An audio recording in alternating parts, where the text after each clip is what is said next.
शहरातील रस्त्यांची दुर्दशा पाहता मला एक प्रश्न पडतो नेहमीच, की या शहरामध्ये असणारे हाडांचे जे डॉक्टर्स आहेत त्यांचं आणि महानगरपालिकेचं काही संगनमत झालंय का?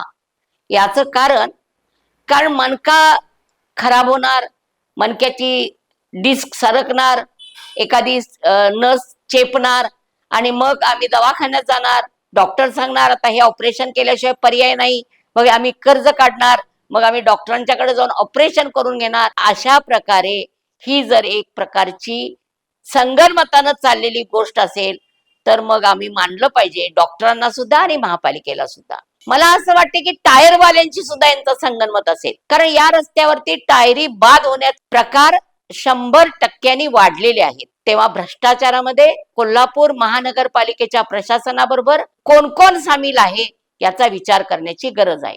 हे बोलण्याचा संदर्भ का, तर गेले 4 वर्ष ते 5 वर्ष 108 कोटी रुपये आणले, असे 100हून अधिक बोर्ड लागले. कृष्णराज महाडिक आजही म्हणतात मी 25 कोटी आणले.